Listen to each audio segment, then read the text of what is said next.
Today we're installing the B2BFAB Camber Correcting Lift Kit.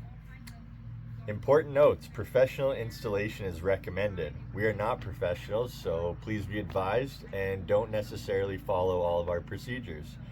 If you are performing this install on your own, make sure you are working on a level surface with properly secured jack stands.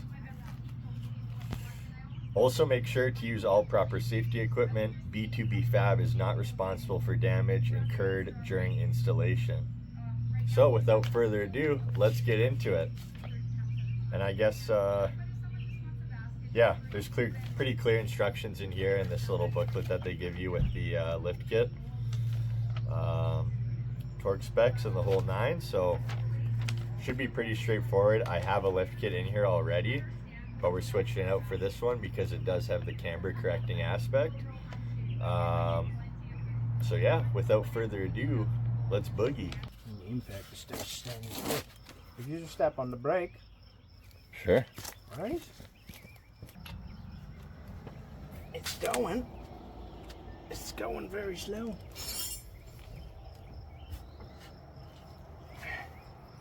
Yeah. We're good? We're done.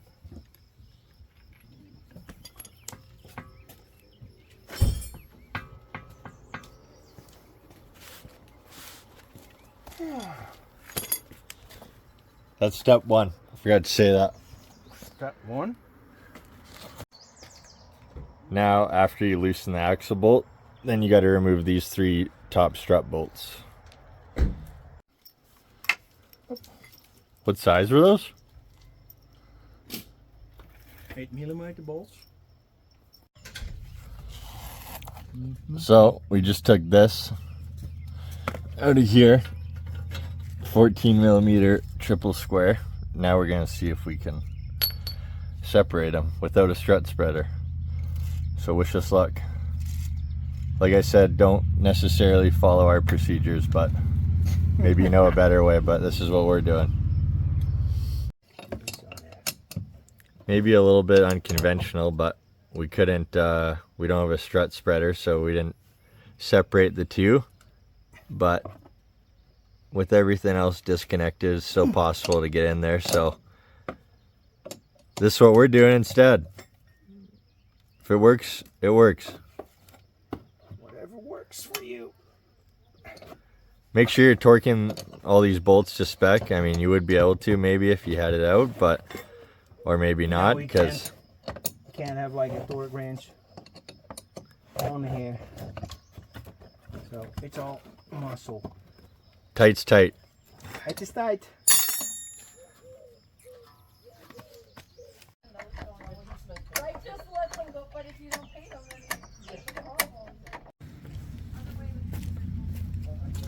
So this side's done. Might not have been an optimal instructional video, but didn't video the sway bar end length. Seems pretty self-explanatory, but yeah, good luck. Rusty.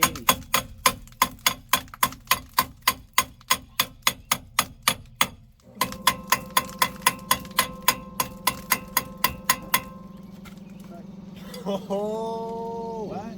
fired it. Getting it loose. This one's easier. Kind of. There's grease on it. Who did that? Not me. Wasn't me. I've never taken it out. Oh, these guys at the garage did that. Make it on. Make it on.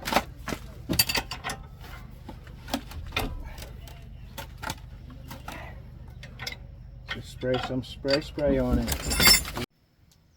So we're just putting it in like this.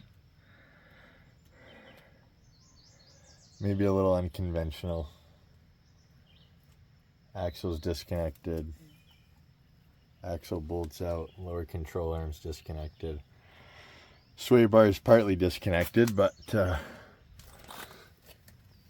in here where the Allen wrench goes, got stripped. So yep, now we're turning to other methods since the new one's going in anyway, but yeah.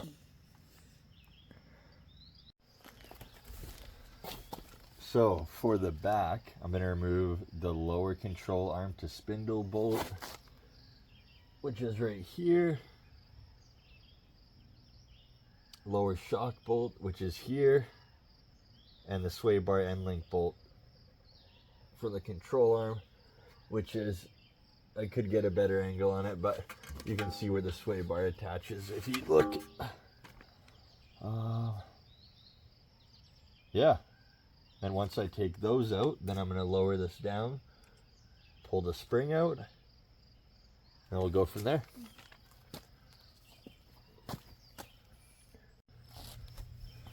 This lower control arm bolt is 18 millimeter, but on the back side, you'll have to put a box wrench on the nut.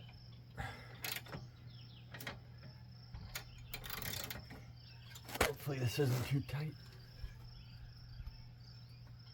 Holy Christ. This should do the trick, hopefully.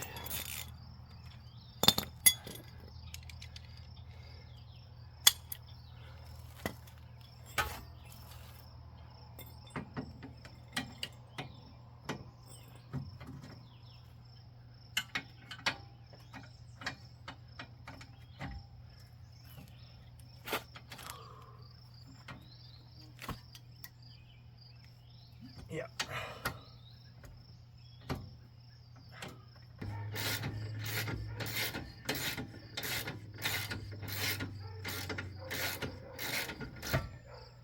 There we go.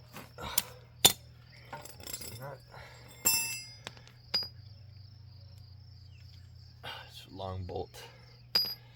Ay, ay, ay. Oh. So the only difference you're going to have, since I already have a lift kit in, is your shock absorber, instead of being on this extension piece, is going to be connected right here. Same size bolts though. And I believe, oh no, maybe it's 19. I don't know. It's 22.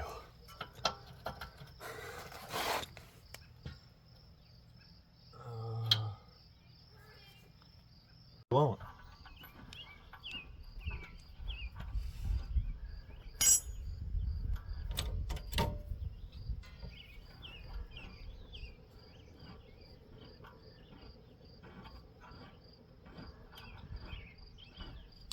Oh!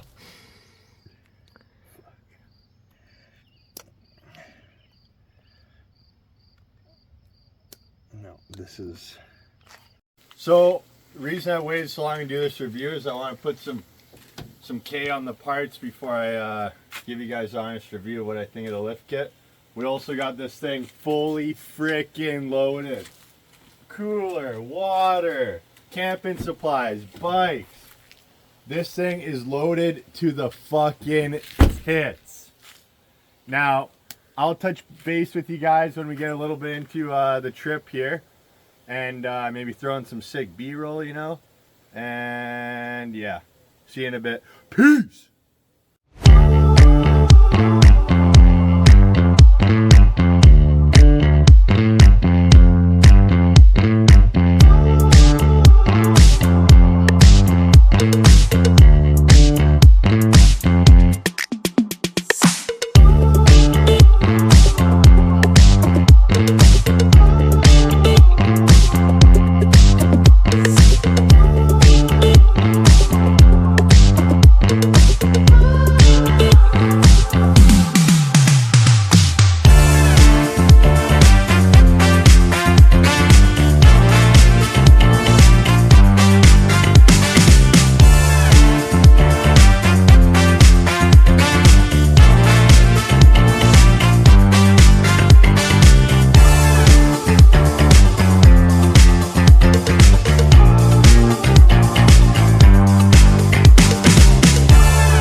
did that before I tell you what I think of this lift kit, but yeah, it's been great. As for major differences between the last one, I mean, the camber correcting aspect's great because my tires aren't wearing on a weird angle now. Feels more stable. I don't know if it actually is, but I'm really pleased with it. I think I've probably done about 5,000 K since we finished the install. We did a 1,600 kilometer road trip, and yeah, it's tremendous. I really don't have any complaints about it. Install's fairly easy. Durability seems like it's gonna last a long time. Very well constructed. Yeah, I'm really happy with it, to be completely honest with you. And I apologize that that the install wasn't the most comprehensive or thorough, but once I got to the end, I was kind of done with filming and just wanted to get it in, so I apologize for that. But it's fairly straightforward. You should be able to figure it out anyhow. And yeah, I don't know, we're backyard mechanics, so it's not going to be the it's not going to be the perfect install either, and some of the stuff you may know a better way to do it that way. Yeah, other than that, I really don't know what to say about it, other than that I'm really pleased with it. Yeah, I'm gonna start the install of something else, and I'm probably gonna comprise a video of that as well, so stay tuned, subscribe I guess if you wish. Catch you then.